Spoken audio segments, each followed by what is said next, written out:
Historia de la ciencia. Pues nada, bienvenidos a todos a un nuevo episodio de Historia de la Ciencia. En este capítulo, pues vamos a ver lo que hemos comentado en el título, ¿no? Con un invitado muy especial, especialista en esta materia.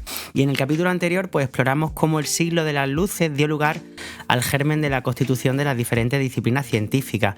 Las iremos viendo cómo tienen lugar o cabida su desarrollo a lo largo de todo el siglo XIX, pero hoy específicamente nos centraremos en la primera de las crestas de la ola de este siglo XIX, que fue la física y en concreto la naturaleza de la luz, de la electricidad, el magnetismo, el electromagnetismo, ¿no? Y bueno, el inicio, el germen de la relatividad, ¿no? Fue un siglo en el que se desvela cómo se propaga la luz, cómo interactúan las fuerzas invisibles y cómo todo ello preparó el terreno para una nueva forma de entender el universo, ¿no? Pues nada, espero que estéis preparados y lo primero vamos a dar bienvenida a nuestro invitado, ¿no? ¿Qué tal, Carmelo? ¿Preparado para este viaje? Preparado, no, preparadísimo, Manu. Porque si este siglo fue clave para la biología, en la física fue directamente revolucionario. Y aquí se cuestiona a Newton, se discute, se experimenta, y poco a poco se construyen ideas que van a acabar llevándonos a la relatividad y a la física moderna. Cierto, no lo has podido decir mejor, ¿no? Si te parece, a modo de reflexión inicial, ¿no? La física del siglo XIX nos enseña algo fundamental. Por un lado, que la realidad no siempre se percibe directamente, ¿no? Hablamos de ondas, de campos, de fuerzas invisibles. Intentaremos definirlo para que nuestra audiencia pues, no se aturrulle un poco con estos conceptos, ¿no? Pero los científicos de esta época aprendieron a describir la naturaleza mediante experimentos ingeniosos y cada vez más pues, con mayor matematización del proceso, ¿no, Carmelo? Exacto. Se pasa de observar lo evidente a inferir lo invisible. Y esto cambia por completo la ciencia. La luz deja de ser solo iluminación. La electricidad y el magnetismo dejan de ser curiosidades de laboratorio. Y es a partir de aquí cuando la física empieza a trabajar con entidades que no se pueden ver directamente. Y eso nos obliga a confiar cada vez más en los experimentos y en las matemáticas para describir la realidad. Cierto es. Vaya, no lo has podido decir mejor, ¿no?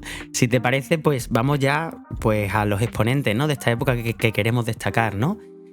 Pues vamos a Thomas Young y su gran experimento, ¿no? De la doble rendija que nos abrió el camino de lo que a día de hoy se conoce como física cuántica o física teórica, ¿no? Y bueno, al final es un auténtico... Hablamos de una figura, ¿no? Que era un genio, fue muy precoz. De hecho, hablamos de que era médico, lingüista y a la vez físico, o sea, imaginaos, ¿no? Y se le considera como el médico que de alguna manera resucitó la onda, y ahora veremos por qué y entraremos en ese detalle, ¿no? Él nació en el 1773 en Inglaterra y falleció en el 829, y como curiosidades de su vida, pues bueno, fue un niño prodigio brutal, leía latín, griego, hebreo y árabe antes de los 14 años, y claro, sabía leer a los 2 años y dominaba más de 10 idiomas, posteriormente ya en edad más avanzada, ¿no? Para él la ciencia era casi un hobby, mientras que ejercía como médico, ¿no? Por tanto, podemos decir que él era médico de profesión y aún así cambió la física para siempre. Contribuyó a descifrar los jeroglíficos egipcios antes que Champollion, aunque no se llevó la fama de ello. Su experimento clave fue el diseño del famoso experimento de la doble rendija, que ahora hablaremos de él, ¿no? Y específicamente lo que ocurrió en este experimento fue que hizo incidir, ¿no? o pasar la luz por 2 rendijas y observó una serie de franjas que dio lugar a una serie de conclusiones, como ahora veremos, ¿no? Otros experimentos quizás menos famosos que él llevó a cabo fue la teoría tricromática de la visión, en el cual él propuso que el ojo humano tiene 3 tipos de receptores, el rojo, el verde y el azul, y bueno, fue la base directa de la fisiología actual moderna humana, ¿no? Ya digo, ese es el enlace con la medicina, ¿no? Hacía como una especie de biofísica, ¿no? A mí me parece muy interesante su contribución. Como coetáneo siempre dedicamos un espacio, ¿no? ¿Quién contribuyó a sus teorías, ¿no? ¿Con quién tuvo algún tipo de contacto, ¿no? Fue Laplace, Biot, Fresnel, ahora hablaremos de todos ellos, ¿no? En general fue ignorado y ridiculizado por muchos físicos franceses al principio. Y bueno, de alguna manera en esta época teníamos el contexto de que Newton todavía dominaba con sus teorías, ¿no? Y Young iba totalmente en contra de ese dogma, ¿no, Carmelo? Eso es. Thomas Young era un científico increíble, pero eso por sí solo no bastaba para pasar a la historia. Y esto lo hizo gracias, como has contado antes, al experimento de la doble rendija en el año 1801. Pero para poder entender bien por qué este experimento fue tan revolucionario, hay que ir un poquito más atrás, como unos 100 años, y hay que ir a una guerra, pero no una guerra bélica, sino a una guerra entre científicos. Y es que en 1704 Newton hace la publicación en la que afirma que la luz está formada por partículas. Y esta visión se convierte en un auténtico dogma científico, sobre todo viniendo de quien venía. Pero es que unos años antes había otro científico, Huygens, que defendía otra idea alternativa a esta, y es que la luz se comporta como una onda. Era una teoría en la que explicaba mejor muchos fenómenos ópticos que la propia de Newton, pero y aunque iba ganando poquito a poco defensores, es que la autoridad que tenía Newton era increíble. Y es aquí donde entra Thomas Young en 1801, cuando diseña este experimento, el de la doble rendija, con la intención precisamente de zanjar este debate. El experimento, como has dicho, es muy sencillo. Se hace pasar una luz monocromática a través de dos rendijas muy estrechas, y si la luz fuera partícula, entonces esperaríamos ver dos franjas luminosas en la pantalla, pero lo que aparece es algo muy distinto. Aparece un patrón de franjas claras y oscuras. Y es que lo fascinante, Manu, es que estas franjas solo se explican si la luz se comporta como una onda que interfiere consigo misma, consolidando así la teoría ondulatoria que defendía Huygens. Una cosa más, Manu. Este experimento sigue siendo profundamente desconcertante incluso hoy. Si lo repetimos, pero sustituyendo la luz en lugar de luz por partículas individuales, en este caso electrones, sigue apareciendo el patrón de interferencia. Y esto, además de ser algo revolucionario en la época, todavía no acaba aquí, porque cuando intentamos observar por dónde pasa cada una de estas partículas, aquí viene lo más inquietante, la interferencia desaparece y la luz se comporta de nuevo como partícula, simplemente por el hecho de observar. Esto nos enseña algo fundamental. La naturaleza no siempre se comporta como esperamos, y a veces observar con más atención no aclara las cosas, sino que nos obliga a replantear teorías profundamente asentadas. Wow, me parece increíble, Carmelo. De hecho, yo soy un ferviente admirador de la figura de Einstein, ¿no? Y de las teorías de la relatividad, ¿no? Y la relatividad moderna. Y esto, corrígeme si me equivoco, pero sienta las bases de todo ello, ¿no? Depende del observador, que un fenómeno físico en este caso, ¿no? Varíe su comportamiento, ¿no? Y aparte estudiarlo en sí mismo, ¿no? Me parece increíble y apasionante. De hecho, yo como más biomédico, ¿no? De formación, hay procesos que se están redescubriendo como la fotosíntesis, ¿no? Que se le está añadiendo este componente cuántico y me parece increíble. Bueno, sin enrollarnos mucho, vamos ahora a otra figura que fue Agustín Fresnel y la teoría ondulatoria. Digamos que si ya no abrió la puerta, fue Fresnel quien consolidó la teoría ondulatoria de la luz, como muy bien has comentado y has explicado muy bien, ¿no? Fresnel pues nació en el 1788 en Broglie, en Francia, y falleció en el 827. Como curiosidad de su vida, él era muy tímido, tendía a la enfermedad, digamos, en todos los libros pone que era enfermizo, me da pena no leerlo, pero bueno, la verdad es que es tal y como lo describen, ¿no? Y muchos de sus trabajos los realizó mientras luchaba contra una grave enfermedad que en la época pues costeaba muchos fallecimientos, que era la tuberculosis, que acabaría con su vida muy joven, ¿no? Él era ingeniero de camino, no un físico académico como tal, y como experimentos y aportes más importantes, él explicó la difracción y la interferencia con modelos matemáticos precisos. Digamos que esos son fenómenos asociados a la luz, ¿vale? Que ahora entraremos un poquito en ellos, ¿no? Él predijo un punto luminoso en la sombra de un disco, ¿no? Que luego fue observado experimentalmente, ¿no? Como coetáneos, ¿no? de esta época con quien pudo tener algún tipo de vínculo, ¿no? para sus teorías y demás, fue coetáneo de Young y de Biot. Y este último, pues Biot inicialmente se opuso ferozmente a su teoría, siempre que eso es muy importante para nuestra audiencia, cuando hay un cambio de paradigma de una teoría muy establecida o con muchos seguidores, pues siempre hay una controversia, hay una agitación. Eso es normal en la ciencia y es esencial también, ¿no?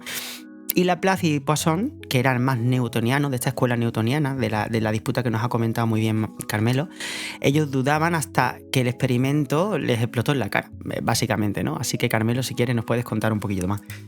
Pues sí, Manu, este punto brillante que dices no tenía lógica, porque la luz aparecía justo en plena sombra en el centro, algo completamente imposible de explicar desde la teoría corpuscular.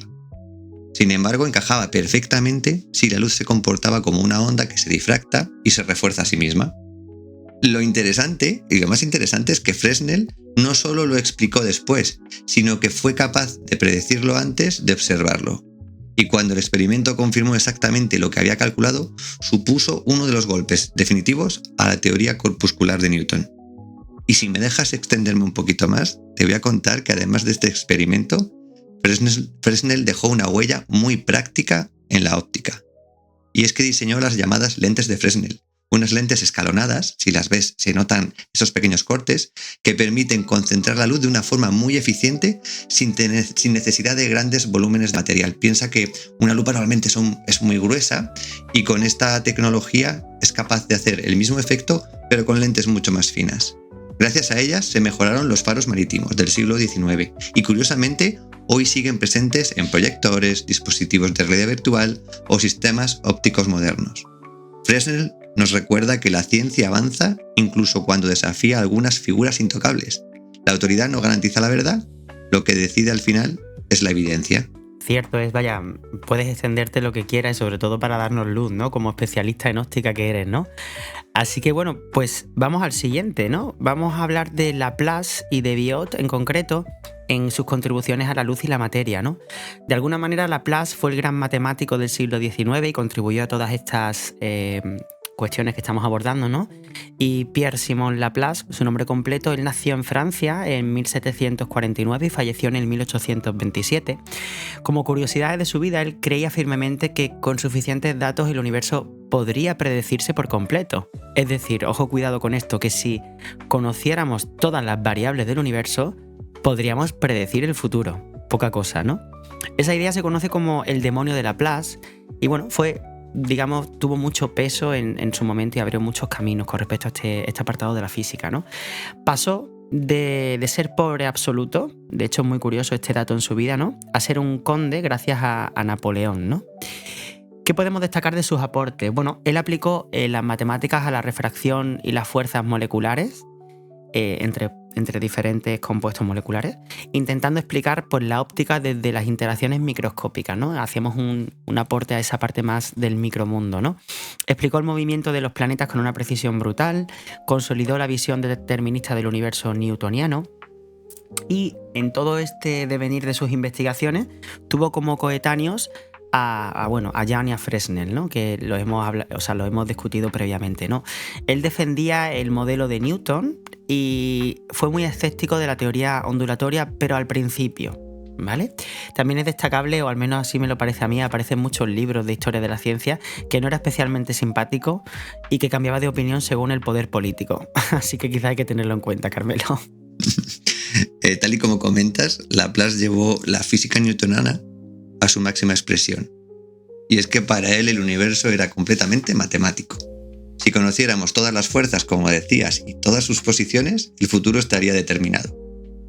Desde ese marco, Laplace defendió que el modelo corpuscular de la luz, defendió este modelo y se mostró escéptico con la teoría ondulatoria, pero no por falta de rigor, sino porque sus matemáticas, en las que creía fielmente, funcionaban extraordinariamente bien para describir la naturaleza corpuscular de la luz.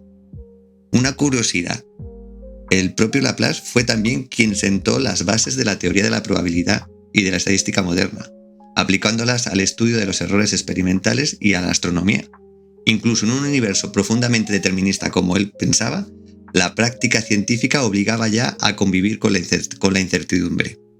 El problema es que a mediados del siglo XIX empezaron a aparecer fenómenos que ya no podían describirse solo con el tipo de matemáticas y ese nivel de determinismo. Y ahí es donde, como tú decías, su visión empieza a ser cuestionada. No porque estuviera mal, sino porque la realidad resultó ser más rica y compleja de lo que el modelo predecía.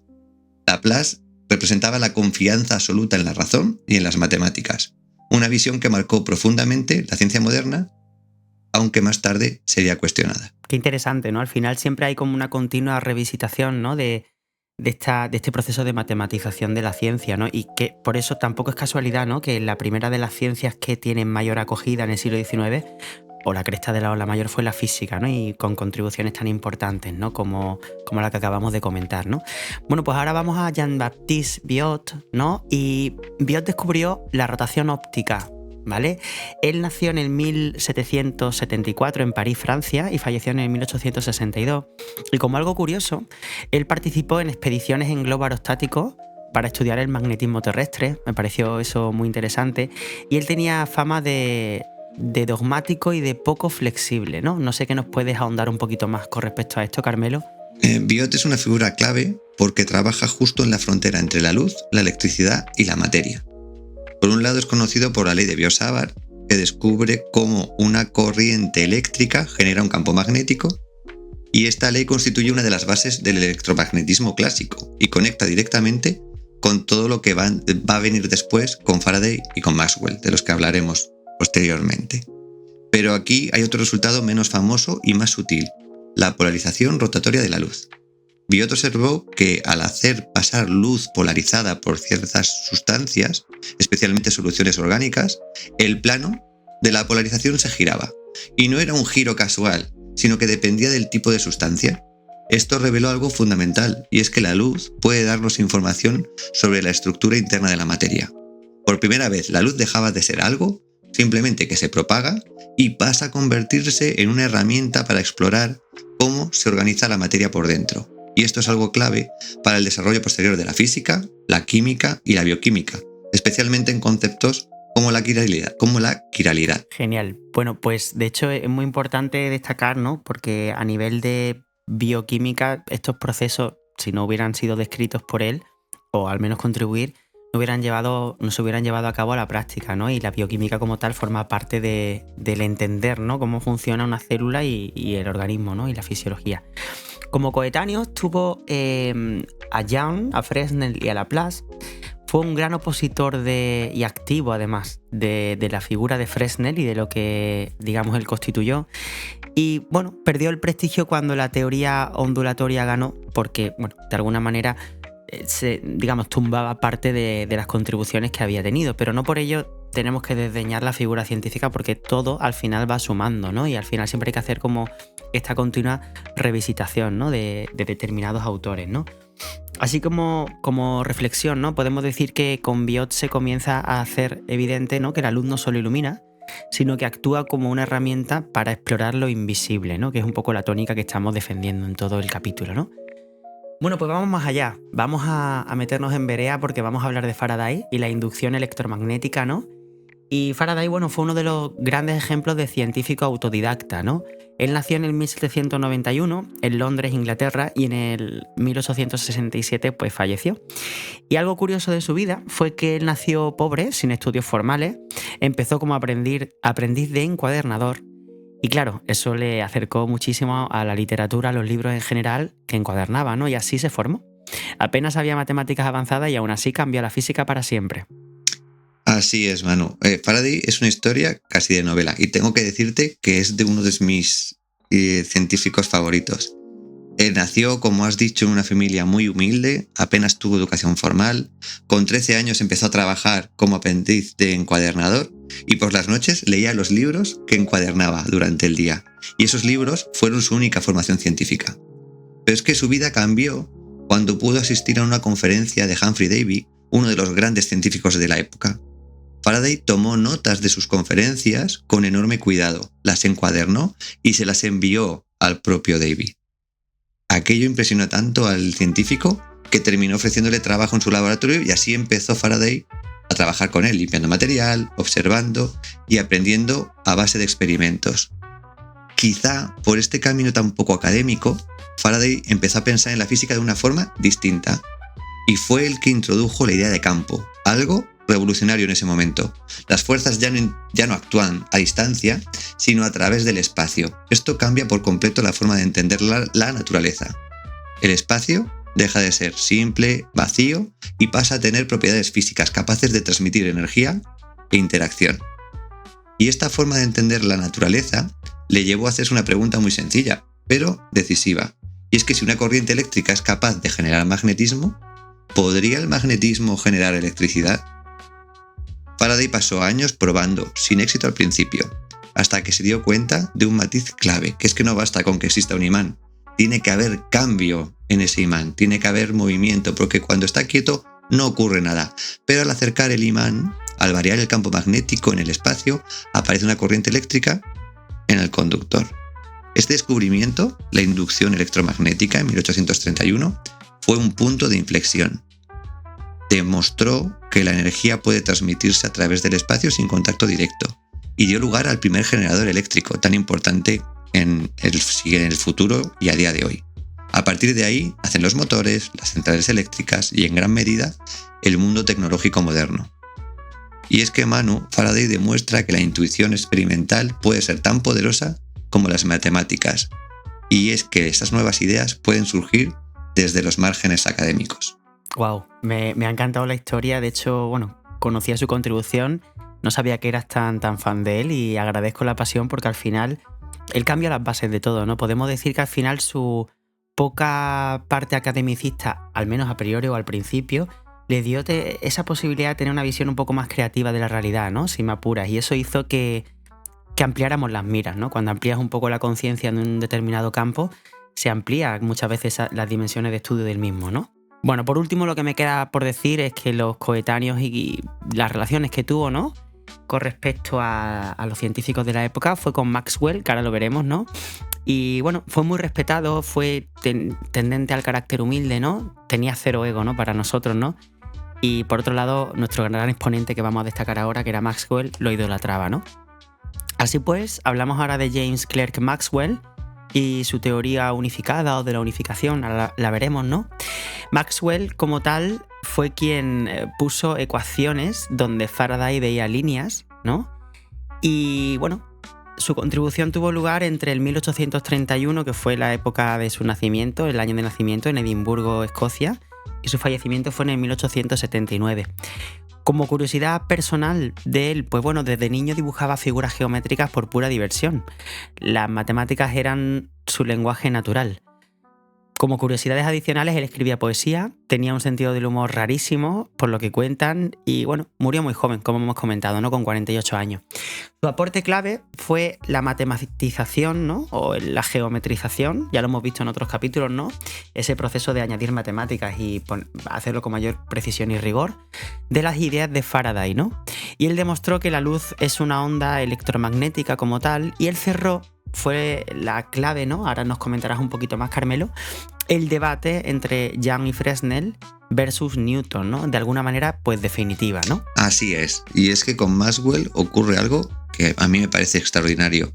Electricidad, magnetismo y óptica, fenómenos que inicialmente parecían muy distintos, incluso ya la óptica, quedan unificados en una sola estructura matemática que es elegante y coherente. Y es que no solamente es un avance técnico, hay una sensación clara de belleza intelectual en cómo encaja todo. Maxwell toma las intuiciones visuales de Faraday, esas líneas de fuerza que describía el comportamiento del campo, y les da un lenguaje matemático preciso. Y es que esas ecuaciones no se limitan a explicar lo conocido, sino que ayudan a predecir algo nuevo. De ellas se deduce que la luz es una onda electromagnética. Y no es porque alguien lo vea primero, sino porque las matemáticas lo eligen. Es uno de esos momentos excepcionales en los que la teoría se adelanta a la experiencia. Y es así como se cierra, tal y como decías, definitivamente el debate que había iniciado antes, un siglo atrás, Newton, Young y Fresnel. La luz no es una partícula newtoniana ni una simple onda mecánica, es una onda electromagnética que se propaga por el espacio. Maxwell, como decías, fue coetáneo de Faraday, y tal y como has comentado, es que le adoraba, y puso ecuaciones donde él veía líneas de fuerza. Y es que el impacto de su trabajo fue tan rotundo que años después Albert Einstein diría que era lo más profundo y fructífero que se había producido en la física desde Newton. Y es que con Maxwell la ciencia avanza hasta y llega a alcanzar un nivel de abstracción que permite explicar fenómenos muy distintos con un mismo conjunto de leyes, anticipando la física así del siglo XX. Mira, es que sinceramente yo creo que esta tuvo que ser una época apasionante para vivir. Todos estos científicos fueron coetáneos y algo muy importante es que ninguno trabajó de forma aislada. Leyeron los trabajos de los otros, discutieron ideas y en muchos casos se corrigieron mutuamente. A comienzos del siglo XIX, Thomas Young fue el primero en atreverse a desafiar el dogma. Se rebeló contra la visión newtoniana de la luz y abrió una grieta en la física clásica. Después, Fresnel recogió el testigo y lo convirtió en evidencia experimental, dejando cada vez menos espacio para la duda. Biot y Laplace, figuras enormes en el establishment científico, se resistieron al cambio todo lo que pudieron, aferrados a la idea de que el universo ordenado y completamente determinista era lo correcto. Mientras tanto, Faraday, desde el laboratorio y sin apenas matemáticas, logró unir electricidad y magnetismo de una forma que antes nadie había imaginado. Y finalmente, Maxwell, de quien acabamos de hablar, puso las palabras y las ecuaciones a todo aquello y cerró el círculo. Y cuando parecía que el universo quedaba completamente explicado, apareció Einstein para cuestionar el determinismo de Laplace y volver a agitar las reglas de juego. Cierto es. De hecho, pudiéramos decir así para acotarlo, ¿no? Que Young influyó en Fresnel, Faraday inspiró a Maxwell y todos formaron parte de una misma red intelectual europea, ¿no? La ciencia del siglo XIX avanza como un diálogo continuo, no como logros individuales aislados. Así pues, el resumen de las relaciones, ¿no? A modo, de relación entre científicos fue que Young inició la rebelión como tal, Fresnel la demuestra, Biot y Laplace resisten en ese cambio, ¿no? Faraday pues une electricidad y magnetismo, Maxwell lo explica o le da forma a todo, y Einstein después, ya lo veremos en capítulos posteriores, sobre todo lo vamos a abordar en el capítulo 10, en el último, pues rompe el determinismo de Laplace, ¿no? Así pues, el siglo XIX no solo resolvió problemas, creó pues nuevas preguntas y preparó el escenario para la relatividad y la física cuántica, demostrando que la ciencia avanza conectando ideas, corrigiendo errores y atreviéndose a cambiar de mirada. Pues nada, llegados hasta aquí, ya solo me queda despedirnos de este capítulo tan... que nos ha dado tantos datos muy curiosos y muy centrados en lo que nos interesa, ¿no? En la historia de la ciencia y en los hitos científicos y los investigadores. Así que nada más, Carmelo, te agradezco enormemente que estés aquí como especialista en este apartado más de la física y muy agradecido por ello. Es que estudiar esta etapa nos recuerda que la ciencia es un proceso colectivo, humano y profundamente creativo. Nada, Manu, gracias a ti por invitarme y porque este viaje ha sido muy bonito porque es una etapa clave en la física. La historia de la ciencia nos enseña que el conocimiento no es fijo ni definitivo, que se construye paso a paso, revisando ideas, aceptando incluso lo que hoy parece sólido, pero puede cambiar mañana. Y esto nos ayuda a transmitir la ciencia como un conjunto de verdades cerradas, no como un conjunto de verdades cerradas, sino como un proceso vivo en constante construcción. Wow, pues nada, muchísimas gracias a ti, Carmelo, por esa apertura y capacidad a la reflexión, ¿no? Desde el campo de la física. Y nada, te invito a ti y a toda la audiencia, vamos a la típica reflexión final que hacemos en un tono un poquito más reflexivo y narrativo, y vamos a ello, ¿no? Cuando miramos atrás y recorremos el camino de la física del siglo XIX, no estamos solo repasando una serie de experimentos y teorías, sino que estamos observando el momento en que la humanidad aprendió a mirar la naturaleza invisible de otra manera, a comprender que detrás de lo que vemos, la luz, la electricidad, el magnetismo, existen estructuras profundas que gobiernan el funcionamiento del universo. Thomas Young nos mostró que la luz no era tan simple como parecía, que podía interferir consigo misma y comportarse como una onda, abriendo una grieta en la visión clásica y anticipando una física mucho más compleja de lo que su tiempo podía imaginar. Con Fresnel, esa intuición se convirtió en teoría. La luz dejó de ser una colección de partículas para revelarse como un fenómeno ondulatorio, demostrando que incluso las ideas más consolidadas podían ser revisadas a la luz de la evidencia. Laplace y Biot profundizaron en esa nueva mirada, mostrando que la luz no solo se propaga, sino que interactúa con la materia y que su comportamiento puede revelar propiedades ocultas de la estructura interna de los cuerpos. La física, por tanto, comenzaba así a conectar lo visible con lo microscópico, lo observable con lo abstracto, mediante el lenguaje de las matemáticas y la experimentación rigurosa. Por otro lado, Faraday dio un paso decisivo al introducir la noción de campo, transformando nuestra comprensión del espacio físico. Las fuerzas dejaron de actuar a distancia para llenar el espacio de relaciones invisibles, demostrando que la realidad no se limita a objetos aislados, sino que se organiza en redes de interacción continua. Por otro lado, Maxwell, al traducir estas ideas al lenguaje matemático, unificó electricidad, magnetismo y luz en una única teoría coherente, mostrando que fenómenos aparentemente distintos eran, en el fondo, manifestaciones de una misma realidad. Juntos, estos científicos cambiaron algo más profundo que la física, cambiaron nuestra manera de pensar el mundo. Rompieron con la idea de una naturaleza simple y mecánica y nos enseñaron que comprenderla exige aceptar la abstracción, el modelo y la teoría como herramientas tan reales como la observación directa. El estudio de la óptica y el electromagnetismo en el siglo XIX no fue solo un avance técnico, sino que fue un cambio de mirada. Y a partir de él, el ser humano dejó de preguntarse únicamente qué ve para empezar a preguntarse qué hay detrás de lo que ve. Cómo se propaga la energía, cómo se transmiten las fuerzas y qué leyes profundas gobiernan todo este proceso y todo el universo. Y quizás esa sea la herencia más valiosa que podemos extraer de todo esto, ¿no? Recordarnos que la realidad no siempre es intuitiva, que el conocimiento científico no se construye desde la certeza, sino desde la duda, la experimentación y el pensamiento crítico. Por otro lado, que la ciencia no avanza por verdades absolutas, sino por modelos cada vez más precisos que se revisan, se corrigen y se amplían con el tiempo. Porque al final, comprender la naturaleza no significa dominarla ni reducirla a fórmulas, sino aprender a leer sus patrones invisibles, seguir las huellas de sus leyes y maravillarnos ante la coherencia profunda que conecta la luz, la materia y el espacio, preparando el camino hacia la física moderna. Pues muchas gracias a todos por acompañarnos en este episodio. Muchas gracias a ti también, Carmelo, por tu sabiduría y ser experto en la materia y hacernos la física pues más fácil y amena, ¿no? Y en el próximo capítulo continuaremos con la física en el siglo XIX, pero esta vez centrándonos en conceptos claves como la termodinámica, la cinética física, la física estadística, un fenómeno que revolucionó la física y que contribuyó a la figura de Einstein como tal, que fue el fenómeno de los cuerpos negros y la teoría cuántica. Y bueno, de alguna manera espero que estéis preparados y con ganas, y hasta entonces pues seguid mirando la ciencia con esta curiosidad. Muchas gracias.